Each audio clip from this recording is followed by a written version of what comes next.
ನಮಸ್ಕಾರ ಸ್ನೇಹಿತರೆ, ನಾವಿವತ್ತು ಹೊರಟಿರುವಂಥ ಸ್ಥಳ ಮೇಗದ್ದೆ ಹನುಮಾನ್ ದೇವಾಲಯ. ಇದು ಹೆಬ್ರಿಯಿಂದ ಸುಮಾರು 19 ಕಿಲೋಮೀಟರ್ ದೂರದಲ್ಲಿದೆ. ನೀವು ಹೆಬ್ರಿ ಅಥವಾ ಉಡುಪಿ ಭಾಗಕ್ಕೆ ಭೇಟಿ ನೀಡುವಾಗ ಈ ಮೇಗದ್ದೆ ಹನುಮಾನ್ ದೇವಾಲಯಕ್ಕೆ ಒಮ್ಮೆ ತಪ್ಪದೆ ಭೇಟಿ ನೀಡಿ. ಭಕ್ತಿ ಹಾಗೂ ಪ್ರಕೃತಿ ಎರಡನ್ನೂ ಒಟ್ಟಿಗೆ ಅನುಭವಿಸುವ ಅದ್ಭುತ ಸ್ಥಳ ಇದು. ನೀವು ಆಗುಂಬೆಯಿಂದ ಬರುವುದಾದರೆ ಲೆಫ್ಟ್ ಟರ್ನ್ ಇದೆ ಸೀತಾ ನದಿ ಹೋಗೋ ರೂಟು, ಸೀತಾ ಫಾಲ್ಸ್ ಹೋಗೋ ರೂಟು. ಹೆಬ್ರಿಯಿಂದ ಬರುವುದಾದರೆ ರೈಟಿಗೆ ಟರ್ನ್ ಹೊಡಿಬೇಕು. ಸೊ ಅಲ್ಲಿ ನಾವು ಇದು ಉಡುಪಿ ಜಿಲ್ಲೆಯ ಹೆಬ್ರಿ ತಾಲೂಕಿನ ಪ್ರಕೃತಿಯ ಮಡಿದಲ್ಲಿ ಅಡಗಿರುವ ಒಂದು ಸುಂದರವಾದ ಸ್ಥಳ.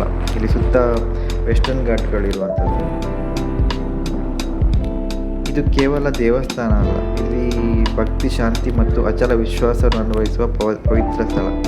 ಇಲ್ಲಿ ನಮಗೆ ಮತ್ತೊಂದು ಏನಂತ ಹೇಳಿದರೆ, ನೀವೀಗ ಮಳೆಗಾಲ ಟೈಮಲ್ಲಿ ಬರ್ತೀರಾ ಅಂತ ಹೇಳಿದರೆ ಇಲ್ಲಿ ನಿಮಗೆ ಅಂದರೆ ಮಳೆ ಮುಗಿಯುವ ಟೈಮಲ್ಲಿ, ಅಂದರೆ ಆ ಟೈಮಲ್ಲಿ ನಿಮಗೆ ಇಲ್ಲಿ ಬ್ಯೂಟಿಫುಲ್ ಸೀನರಿ ಆಗಿರ್ಬೋದು ಅಥವಾ ಇಲ್ಲಿ ಸಿಗುವಂಥ ವಾಟರ್ ಫಾಲ್ಸ್ ಆಗಿರ್ಬೋದು ಎಲ್ಲವೂ ಕಾಣಲಿಕ್ಕೆ ಸಿಗ್ತದೆ.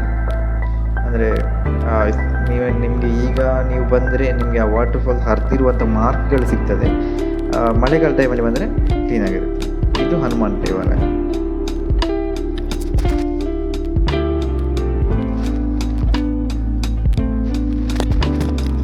ಇಲ್ಲಿ ನಿಮಗೆ ಸ್ಯಾಟರ್ಡೆ 11 to 1 PM ನಿಮಗೆ ವಿಸಿಟ್ ಮಾಡ್ಬೋದು. ಆವಾಗ 11-12 ಅಷ್ಟೊತ್ತಿಗೆ ಪೂಜೆ ಮಾಡ್ತಾರೆ. ಸೊ ಇಲ್ಲಿ ಕಾಲು ತೊಳಿಲಿಕ್ಕೆ ಒಂದು ಟ್ಯಾಪ್ ವ್ಯವಸ್ಥೆ ಕೂಡ ಮಾಡಿದ್ದಾರೆ. ಅಂದರೆ ದೂರಲ್ಲಿ ಬಂದು ಕಾಲು ತೊಳ್ಕೊಂಡು ಬರ್ಬೋದು.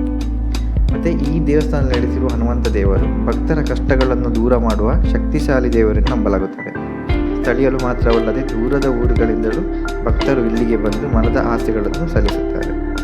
ಇಲ್ಲಿ ಪ್ರಾರ್ಥನೆ ಮಾಡಿದರೆ ಧೈರ್ಯ, ಶಕ್ತಿ ಮತ್ತು ಮಾನಸಿಕ ಸ್ಥೈರ್ಯ ದೊರೆಯುತ್ತದೆ ಎಂಬ ನಂಬಿಕೆ ಇದೆ. ವಿಶೇಷವಾಗಿ ಶನಿವಾರ ಇಲ್ಲಿ ಭಕ್ತರ ಸಂಖ್ಯೆ ಹೆಚ್ಚಾಗಿ ಕಾಣಿಸುತ್ತದೆ. ಮೇಗದ್ದೆ ಹನುಮಾನ್ ದೇವಾಲಯದ ವಿಶೇಷ ಏನೆಂದರೆ ಇಲ್ಲಿ ಸಿಗುವ ಆಧ್ಯಾತ್ಮಿಕ ಶಾಂತಿ. ನಗರದ ಗದ್ದಲದಿಂದ ದೂರ ಕಳೆದು ಸ್ವಲ್ಪ ಸಮಯ ದೇವರ ಸನ್ನಿಧಿಯಲ್ಲಿ ಈ ಒಂದು ಅದ್ಭುತವಾದ ವಾತಾವರಣದಲ್ಲಿ ಈ ಫಾಲ್ಸ್ ಬೀಳುವಂಥದ್ದು ಅಥವಾ ಸುತ್ತಮುತ್ತಲಿನ ಬೆಟ್ಟಗಳನ್ನು ನೋಡಿಕೊಂಡು ನಾವು ಇರುವಾಗ ನಮ್ಮ ಮನಸ್ಸಿಗೆ ಒಂದು ಸಂಪೂರ್ಣ ಹಗುರ ಆಗ್ತದೆ ಮನಸ್ಸು. ಇಲ್ಲಿ ನಮಗೆ ಅಂದರೆ ಈ ಟೈಮಲ್ಲಿ ಬಂದರೂ ನಮಗೊಂದು ಅದ್ಭುತ ವ್ಯೂ ಪಾಯಿಂಟ್ಗಳು ಸಿಗ್ತದೆ. ಸೊ ಇಲ್ಲಿ 12:30 ಮಧ್ಯಾಹ್ನ 12:30 ಗಂಟೆಗೆ ದೇವರಿಗೆ ಆರತಿಯನ್ನು ಮಾಡ್ತಾರೆ. ಸೊ ನಮ್ಮ ಈ ಮೇಗದ್ದೆಯ ಜರ್ನಿಯನ್ನು ಮುಗಿಸಿ ದೇವಸ್ಥಾನಕ್ಕೆ ಭೇಟಿ ನೀಡಿ ನಾವೀಗ ತಿರುಗಿ ಹೆಬ್ರಿಯ ಕಡೆಗೆ ಪ್ರಯಾಣ ಬೆಳೆತಿದ್ದೇವೆ. ನಿಮಗೆ ಈ ವಿಡಿಯೋ ಇಷ್ಟ ಆಗಿದ್ದರೆ ಲೈಕ್ ಮಾಡಿ, ಶೇರ್ ಮಾಡಿ ಹಾಗೂ ಚಾನಲ್ನ ಸಬ್ಸ್ಕ್ರೈಬ್ ಮಾಡಿ. ಮತ್ತಷ್ಟು ಹೊಸ ಪರಿಚಯಕ್ಕಾಗಿ ಫಾಲೋ ಮಾಡಿ. ಮತ್ತೆ ಭೇಟಿಯಾಗೋಣ. ಜೈ ಹನುಮಾನ್.